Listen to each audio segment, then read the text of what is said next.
नमस्कार, हमारा नाम है समरीन और आपने देखना शुरू कर दिया है लाइव सिटीज। देखिए, बिहार की राजनीति में एक बार फिर से चर्चा में आ गए हैं, एक बार फिर से वीआईपी बन गए हैं मुकेश सहनी और सब अब यही जानना चाह रहे हैं कि आखिर मुकेश सहनी की नैया किधर को जाएगी। देखिए, आपने देखा था कि बीते दिन सीनियर जर्नलिस्ट ज्ञानेश्वर जी ने भी मुकेश सहनी से एक्सक्लूसिव बातचीत की थी और इस बातचीत के दौरान मुकेश सहनी ने कई राज से पर्दा उठा दिया था और कई बड़े बड़े चौंका देने वाले खुलासे भी कर दिए थे। तो आज हम इसी मुद्दे पर खरी खरी बातचीत करेंगे सीनियर जर्नलिस्ट रवि उपाध्याय जी से। सबसे पहले बहुत शुक्रिया बात करने आपका भी शुक्रिया जी। सबसे पहले तो ये हमें पता है रवि जी कि इस वक्त मुकेश सहनी दिल्ली में है, तो बड़ा सवाल अब यही उठ रहा है कि क्या दिल्ली में मुकेश सहनी की बीजेपी आला कमान से बातचीत हो चुकी है, क्या डील क्लोज हो चुकी है? नहीं, देखिए, डील अभी किसी की भी क्लोज नहीं है, अब तक क्लोज नहीं है, अभी तक क्लोज नहीं है। और 12 मार्च को भाजपा केंद्रीय चुनाव समिति की बैठक हुई, उससे पहले लगातार मुकेश सहनी की भी बातचीत कई केंद्रीय नेताओं से हुई है इसमें। और वो उनका जो डील क्या है, डील कुछ नहीं है, डील सीट तो उनका कमोबेश फाइनल है। अब वहाँ पर जो उनका निषाद आरक्षण का जो मामला है वही पेंच फंसता हुआ दिखाई पड़ रहा है और वो चाह रहे हैं कि अभी ही बने जो सरकार है वह पब्लिक डोमेन में आके इस बात को कहे कि हम क्या जो है सो निषाद आरक्षण के लिए करेंगे और कब तक करेंगे। यही एक सबसे बड़ा एक जटिल समस्या जो दिखाई पड़ रहा है। और देखिए, अभी अगर यदि वो उनको वो आश्वासन हमारी समझ से भारतीय जनता पार्टी की ओर से, केंद्रीय नेतृत्व की ओर से दिया जा चुका है कि हम लोग जो सो निषाद आरक्षण हम लोग करेंगे, देंगे निषादों के लिए आरक्षण, जो बात आ रही है। तो वो ऐसे में थोड़ा सा पेशेंस हमारी समझ से विकासशील इंसान पार्टी के सुप्रीमो जो निषाद हैं वो उनको मुकेश सहनी को, सन ऑफ मल्लाह को रखना चाहिए, क्योंकि अभी समय थोड़ा सा नाजुक है।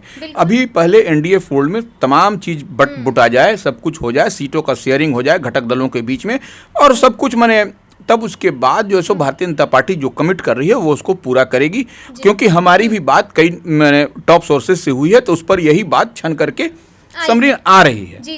देखिए, जैसा कि मैंने जिक्र किया रवि जी के बीते दिन एक्सक्लूसिव बातचीत ज्ञानेश्वर जी ने भी मुकेश सहनी से की और आपने भी अभी यही बताया कि उनको आश्वासन मिल चुका है। लेकिन देखिए, मुकेश सहनी ने क्या कहा? मुकेश सहनी ने साफ साफ कहा कि बंद कमरे में हमें आश्वासन तो दिया जा रहा है, गोलमोल बातें तो हो रही हैं, लेकिन हम इस आश्वासन से मानने वाले नहीं है। तो अब क्या चाहते हैं मुकेश सहनी? नहीं, तो क्या माने, तो पटना के ऐतिहासिक गांधी मैदान में आकर के भारतीय जनता पार्टी के जो भी नेता हैं आकर के बोलेंगे तब जाकर कह रहे हैं कि मीडिया के सामने बोलना नहीं, देखिए, हर चीज जो है सो एक चीज समझने वाली, देखिए, राजनीति में समझदारी बहुत बड़ी चीज होती है, इस चीज को समझना पड़ेगा। और देखिए, वो अगर यदि उनसे कोई टॉप लीडर की बातचीत हो गई है, यह कमिटमेंट हो चुका है कि वह जो सो निषाद आरक्षण की बात करेंगे और उस पर बात होगी, तो वो कहीं न कहीं इस बात को उनको इत्तेफाक रखना चाहिए कि जब एश्योरेंस मिल गया है टॉप लीडर का, तो वो निश्चित रूप से वह चीज इंप्लीमेंट होगा, उसमें इधर उधर उसमें कहीं कुछ होने की बात नहीं है। तो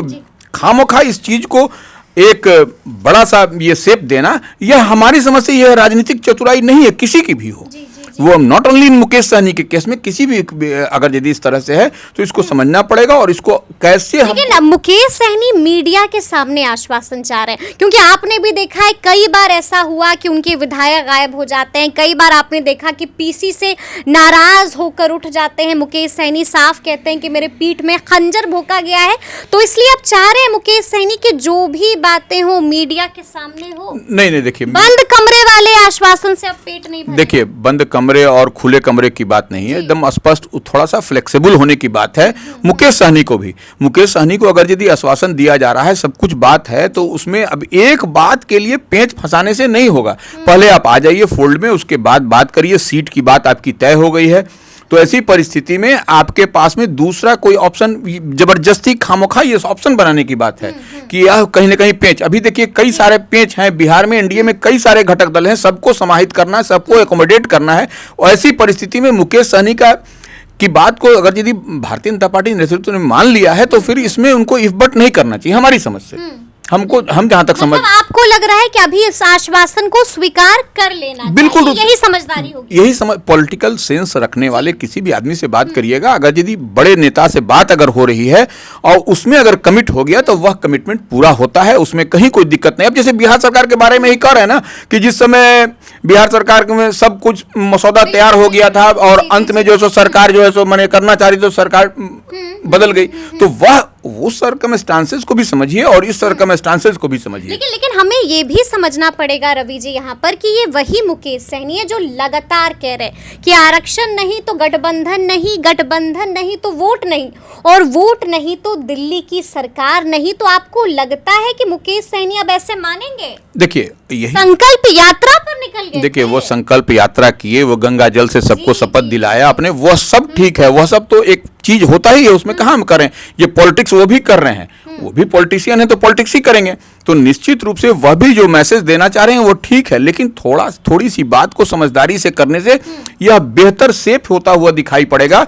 और कल को मुकेश सहनी का एनडीए में अगर यदि वो रहते हैं, पार्ट एंड पार्सल होते, तो उनका स्टेक बनता हुआ दिखाई पड़ेगा, वह जो चाहेंगे वह करते हुए दिखाई पड़ेंगे, क्योंकि वह केंद्र में फिर मंत्री बनने की बात उनकी आ रही है। तो ऐसे में जब रहेंगे तो निश्चित रूप से उनका स्टेक दिखाई पड़ेगा और वो अपनी चीजों को, अपनी डिमांड को वह किसी भी हाल में वो उसको फुलफिल होता हुआ दिखाई पड़ेगा। तो वह बेटर है या यह बेटर है, ये हम समझना चाहते हैं, उन्हीं से समझना चाह रहे हैं। एक और बात जो उस बातचीत में छन कर आई, वो बात ये थी कि मुकेश सहनी ने साफ साफ कह दिया कि नीतीश कुमार ने लगभग आरक्षण का तमाम काम पूरा कर लिया था, लेकिन अचानक से आपको भी मालूम है कि 28 तारीख को बिहार में बड़ा तख्ता पलट हो जाता है और काम फिर से फंस जाता है। अब कहां पर पेच फंस गया है आरक्षण को लेकर? देखिए, अब निश्चित रूप से सरकार बदल गई, सब कुछ बदल गया, सब समीकरण बदल गया, तो फिर से अब नए सिरे से बात करनी होगी। और देखिए, डबल इंजन की सरकार है बिहार और केंद्र में, तो ऐसे में अगर यदि मुकेश सहनी आते हैं तो हम जो बात कह रहे हैं कि वो उनका स्टेक बनेगा और वह चाह करके जो चाहेंगे वह काम होता हुआ दिखाई पड़ेगा। तो वह निषाद समाज के लिए एक बढ़िया मैसेज जाएगा कि मुकेश सहनी ने कराया और यही मुकेश सहनी चाह भी रहे हैं, जहां तक हम समझ रहे हैं। तो ऐसे में उनको इस फोल्ड में आना पड़ेगा और तब जाकर के काम, देखिए विपक्ष में जाएंगे तो वह उनका काम नहीं होगा, जब उनका काम होगा, जब वो एनडीए फोल्ड में रहेंगे, जब स्टेक उनका रहेगा तभी होगा। और यह पॉसिबिलिटी तब बनती है जब वो एनडीए में रहेंगे, तब मतलब उनको इसके लिए एनडीए में रहना पड़ेगा। अच्छा, एक और बड़ी बात है, सबसे पहले तो हम ये भी जानना चाहेंगे कि चिराग पासवान को लेकर बीते दिन उस बातचीत में मुकेश सहनी ने बड़ी बात कह दी और साफ साफ कह दिया कि आप उपचुनाव को उठाकर देख लीजिए, आप देख लीजिए कि दम ज्यादा किसमें है, चिराग में या फिर मुकेश सहनी ने। और मुकेश सहनी यहीं पर नहीं रुके, मुकेश सहनी ने आगे ये भी कह दिया कि आबादी के भी लिहाज से हम ज्यादा हैं, यानी कि ज्यादा दमदार, ज्यादा पावरफुल, ज्यादा शक्तिशाली जो है वो मुकेश सहनी है, ना कि चिराग पासवान। देखिए, यह तो अपना अपना दावा होता है, वो दावा कर रहे हैं, चिराग पासवान दावा कर रहे हैं, भारतीय जनता पार्टी दावा कर रही है, महागठबंधन दावा कर रही है। राजनीति में तो दावा प्रतिदावा होता ही रहता है, उसमें कोई दिक्कत नहीं, लेकिन कहीं ना कहीं यह भारतीय जनता पार्टी के शीर्ष नेतृत्व को तय करना है कि क्या करना है। इस सीटों के लेकर जो पेच फंसता हुआ दिखाई पड़ रहा है वह कहीं ना कहीं लेकिन सीधा कह दिया है। उनसे जब सवाल किया गया कि देखिए चर्चाएं काफी हैं आपको लेकर, कहा तो ये भी जा रहा है कि एनडीए में आपने एक शर्त रख दी है और शर्त आपने ये भी रखी है कि चिराग पासवान से कम सीटें मुकेश सहनी को हरगिज बर्दाश्त नहीं है। देखिए, ये इस तरह से, देखिए राजनीति में समरीन कभी भी किसी चीज को एक लाइन लकीर खींच करके डेडलॉक करके नहीं चलता है, उसमें ओपन होता है। तो वो आप ओपन रखिएगा किसी, तब जा करके वो दोनों में तरफ से बात होगी, और जब तक बात नहीं होगी तब तक कम्युनिकेशन गैप जहां रहेगा वह नहीं काम हो सकता है। तो ऐसे में उनको भी थोड़ा सोचना चाहिए, फ्लेक्सिबल होना चाहिए, तभी जाकर के बात बनती हुई छनती हुई दिखाई पड़ेगी मुकेश सहनी की। क्योंकि लेकिन आपको क्या लगता है, सीधा सवाल रवि जी आपसे, आपको क्या लगता है एनडीए के लिए ज्यादा फायदेमंद कौन है, मुकेश सहनी या फिर चिराग पासवान? आप उपचुनाव भी लीजिए, आप आबादी के लिहाज से भी बताइए। देखिए, दोनों फायदे और घाटे का ये सौदा नहीं है, यह सौदा है कि दोनों को हमको ज्वाइंट रख करके एनडीए के फोल्ड में रखना है और दोनों की उपयोगिता है अपने अपने क्षेत्र में, अपने अपने इसमें। Chirag Paswan vote transfer capacity रखते हैं, इनके पास जो है सो वोट है, दोनों को अगर यदि क्लब कर दीजिएगा, जोड़ दीजिएगा, तो कहीं ना कहीं भारतीय जनता पार्टी कह लीजिए, एनडीए कह लीजिए, उसको लाभ होता हुआ दिखाई पड़ेगा निश्चित रूप से, उसमें कहीं कोई दो मत नहीं है। मतलब आप कह रहे हैं कि मुकेश सहनी भी जरूरी है और चिराग पासवान भी मजबूरी है। दोनों जरूरी और मजबूरी हैं, दोनों को एनडीए को साथ में रखना पड़ेगा, तब जो है सो बड़ा टारगेट 40 का 40 जीतने के लिए, जीतने के लिहाज से यह मजबूत कदम होगा। और देखिए कंपटीशन नहीं होना चाहिए। लेकिन लगा तो ऐसे ही जिस तरह से मुकेश सहनी ने बातें रखी हैं, मतलब खुले तौर पर कुछ भी नहीं कहा है, लेकिन दबे अल्फाज में सब कुछ कह दिया है रवि जी। नहीं देखिए, वो थोड़ा सा मुकेश सहनी को, हम बार बार आपको समरीन कह रहे हैं, मुकेश सहनी को समझना पड़ेगा और फ्लेक्सिबल होना पड़ेगा। आप जो है सो किसी अपने घटक दल के ही, मान लीजिए किसी भी आदमी को आप अगर यदि घेर रहे हैं तो यह बेहतर नहीं दिखाई पड़ता है। आप ओपन रहिए और ओपन माइंडसेट से बात करिए। उसके बाद जो है सो आपको जो अपना बात कहनी है वह बात घटक दल अलायंस के जो ड्राइविंग सीट पर, स्टीयरिंग सीट पर है, उनसे आप बात कहिए और फिर आप बात करके फिर दूसरे को आप घेरना घेरी नहीं होना चाहिए। यह जो है सो ऐसे नहीं चलता है। मतलब आप ये कह रहे हैं कि अगर आप ऐसा कीजिएगा तो फिर एनडीए के लिए ये नुकसानदायक निश्चित रूप से। देखिए, ये अगर यदि कोई इस तरह से घेरा घेरी होगा कि हमको उनसे ज्यादा सीट चाहिए क्योंकि मेरा ये, आप अपनी बात कहिए। जो ड्राइविंग सीट पर बैठे हैं, जिनके हाथ में स्टीयरिंग है, वह डिसाइड करेंगे कि क्या करना है क्या नहीं करना है। ठीक है, अपनी बात आप कह दिए, हो गया। अब उस पर आप फ्लेक्सिबल रहिए, क्या करना है क्या नहीं करना है वो टॉप लीडर को समझना है, वो करेंगे, उसमें कहाँ दिक्कत है। बिल्कुल। देखिए, पॉलिटिकल कॉरिडोर्स में एक और चर्चा है रवि जी। कहा तो ये जा रहा है कि तेजस्वी यादव से भी मुकेश सहनी लगातार संपर्क में। क्या सच्चाई है? क्या वाकई महागठबंधन के भी संपर्क में है मुकेश सहनी? देखिए, निश्चित रूप से जब मुकेश सहनी राजनीति कर रहे हैं तो वह तमाम जो है सो ऑप्शन खुला हुआ है कि महागठबंधन के भी संपर्क में है, महागठबंधन में उनके संपर्क में है। ऐसी खबर आपके पास? हाँ, हमारे पास भी संपर्क में है। यह खबर है, यह खबर क्यों नहीं रहेगी? वह राजनीति करते हैं तो वह क्यों नहीं वो संपर्क में होंगे और क्यों नहीं उनसे लोग संपर्क साधेगा महागठबंधन या इंडिया अलायंस के लोग? क्योंकि वो देखिए, यही तो राजनीति का, यही तो खूबसूरती है, लोकतंत्र की खूबसूरती भी यही है, एक दूसरे के संपर्क में लोग रहेंगे। और जब कंप्लीट, जब एनडीए फोल्ड बन जाएगा या इंडिया अलायंस का फोल्ड बन जाएगा, तब कोई इधर उधर नहीं कर सकता है। लेकिन उससे पहले तो ऑप्शन खुला हुआ है। जहां मुकेश सहनी ने भी ऑप्शन खोल कर रखा है। निश्चित रूप से राजनीति कर रहे हैं तो वो उनको, लेकिन वहां पर पेंच कहां फंस रहा है?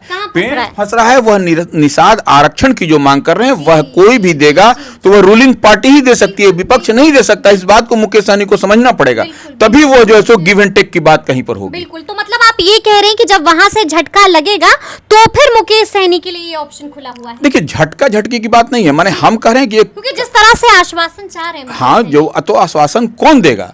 ये होता हुआ क्या दिखाई पड़ रहा है? मीडिया के सामने आश्वासन देना होगा? नहीं, वो मीडिया के सामने देना होगा, नहीं देना होगा, यह तो बात का विषय है। लेकिन रूलिंग पार्टी कौन है, डबल इंजन की सरकार कौन है, वही ना कमिट कर सकती है। दूसरा तो कोई हम और आप तो कमिट कर नहीं सकते, जो विपक्ष में है वह कमिट कर नहीं सकता। तो ऐसी परिस्थिति में जो रूलिंग पार्टी है उसके पास ही आपको जाकर के बात करना होगा, और वह कमिट कर दिया तो it's okay, nothing to worry. Nothing to worry. एक आखिरी सवाल, सीधा सवाल है रवि जी, क्या लगता है मुकेश सहनी की नैया किधर को जाएगी? क्या लगता है उनके दिल में कौन है? देखिए, मुकेश सहनी जहां तक हम देख और समझ, उन्होंने ये भी बात कही है रवि जी कि हमने फैसला कर लिया है, ऐलान भर की देरी है। देखिए, मुकेश सहनी के बारे में समरीन आपको बताया, जहां तक हम देख और समझ पा रहे हैं, मुकेश सहनी एनडीए फोल्ड में जाने वाले हैं, एनडीए फोल्ड में रहेंगे।